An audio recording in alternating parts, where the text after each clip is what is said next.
हम में से कई लोग ट्रांसजेंडर कम्युनिटी के लेकर के अपने पूर्वाग्रहों से ग्रसित हैं और इनकी जिंदगी क्यों महत्वपूर्ण है और क्यों हमारी ही तरह की गरिमा चाहिए, ये मैं माननीय उपसभापति महोदय चाहूंगा।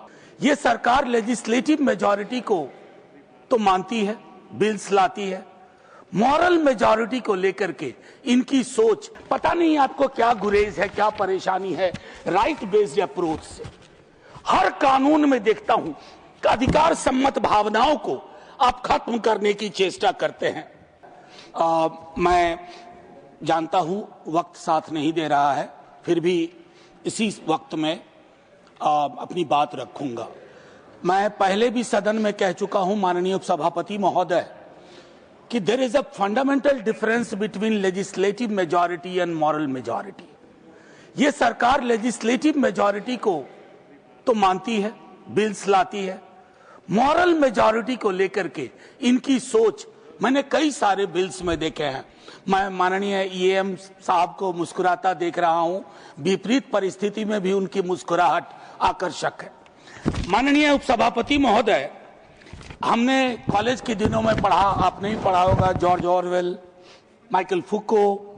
इस सरकार ने भले डीकोलोनाइजेशन वगैरह वगैरह अलग बात होती हो, लेकिन बिग ब्रदर इज वॉचिंग से लेकर के विजिबिलिटी इज ए ट्रैप, इसी के बीच में सारे अधिनियम, सारे बिल्स आते हैं। माननीय उपसभापति महोदय, आज मैं इस सदन के अंदर एक कन्फेशन के साथ, हम में से कई लोग ट्रांसजेंडर कम्युनिटी के लेकर के अपने पूर्वाग्रहों से ग्रसित हैं।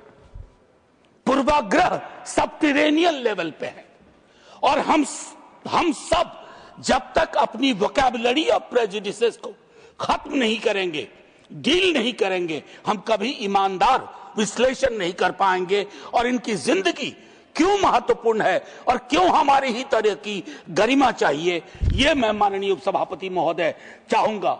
मैं आज धन्यवाद करना चाहता हूं अपने स्टूडेंट्स का, दिल्ली यूनिवर्सिटी के, अपने परिवार के सदस्यों का, अपने दोस्तों का, अपने सहपाठियों का, अपने कुछ संसद सदस्यों का भी, जिन्होंने इस पूरे मसले पे मेरे ज्ञान का भी विस्तार दिया। माननीय उपसभापति महोदय, अभी पिछले दिनों प्रेस क्लब पर ट्रांसजेंडर कम्युनिटी ने एक विशाल आयोजन किया था, मैं भी आमंत्रित था, रेणुका जी भी थी, जॉन ब्रिटास थे। उसमें से एक व्यक्ति जो पैनल में थे, उन्होंने जो कहा मैं एक 30 सेकंड में बताता हूं। पुरुष कह करके जन्म हुआ, लेकिन मेरे अंदर की भावना स्त्री वाली है। कौन डॉक्टर बताएगा? अब मैं डॉक्टर के पास जाऊं, मैं बताऊं मेरे शरीर की प्रवृत्तियां क्या है? सर, ये मैं समझता हूं कि पहचान जो स्वयं तय करने की चीज है, जो हमारे सभी पूर्ववर्ती वक्ताओं ने बताया, सर उसको वहीं रहने दिया जाए, उसके साथ छेड़छाड़ उचित नहीं है। हम युद्ध के मध्य में हैं, संकट का सामना कर रहे हैं, ये मोर्चा क्यों खोल के बैठ गए? मेरा दूसरा आपसे कहना है कि सर, पहचान को फाइलों और प्रमाण पत्र में बंधक मत बनाइए, उसको गिरवी मत रखिए। नौकरशाहों को बहुत काम है। मेरे कई मित्र डीएम हैं, असमय में बीपी और शुगर के मरीज हो जाते हैं, क्योंकि वीजी राम जी से लेकर के जितनी योजनाएं हैं उसके क्रियान्वयन में वो डीएम साहब हैं। एक और काम पकड़ा रहे हैं आप। हाँ, माननीय उपसभापति महोदय, पता नहीं आपको क्या गुरेज है, क्या परेशानी है राइट बेस्ड अप्रोच से।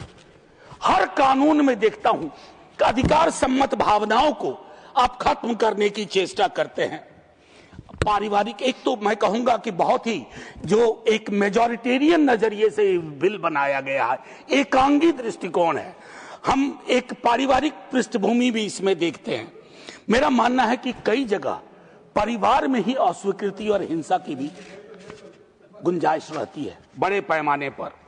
मेडिकलाइजेशन मैं बोल चुका, एक अपने आप में बहुत बड़ी प्रॉब्लम है। सर 30-40 सेकंड लूंगा और मैं वही तर्क दूंगा सर कि जो लोग यहां नहीं हैं, हम उनके बारे में कानून बना रहे हैं और वो स्टेक होल्डर भी नहीं, स्टेक होल्डर डिस्कशन भी नहीं हुआ, कंसल्टेशन नहीं हुआ। सर 14, 19 और 21 मैंने नालसर को तो बहुत लोगों ने कहा, Puttaswamy versus of union of India, जिसके अंदर यह स्पष्ट है निजता और व्यक्तिगत पहचान गरिमा के साथ व्यक्ति की स्वतंत्रता के केंद्र में है। 30 सेकंड। सर एक चीज होती है इंटरसेक्शनैलिटी, आप खुद लखनऊ विश्वविद्यालय से हैं। इंटरसेक्शनैलिटी का तात्पर्य होता है कि मैं ट्रांसजेंडर होने के अलावा क्या किस जाति से हूं, किस समुदाय से हूं, किस आर्थिक वर्ग से हूं, ये इंटरसेक्शनैलिटी भी बहुत कुछ निर्धारित करती है। और माननीय उपसभापति महोदय, आखिरी टिप्पणी, योगा का प्रिंसिपल्स जो हैं जिसके अंदर ये स्पष्ट मानक था कि आत्म पहचान, शारीरिक स्वायत्ता, गैर भेदभाव, ये सारी चीजें होनी चाहिए। मैं सरकार से आग्रह करूंगा, आखिरी में सर, जय हिंद बोलने से पूर्व मैं सरकार से आग्रह करूंगा, ये जो लोएस्ट हैंगिंग फ्रूट को पकड़ के लटकने की आपकी आकांक्षा रहती है और उसको उससे बाज आइए और इसको सेलेक्ट कमेटी में भेज करके एक व्यापक कंसल्टेशन करिए ताकि उस समुदाय को भरोसा हो कि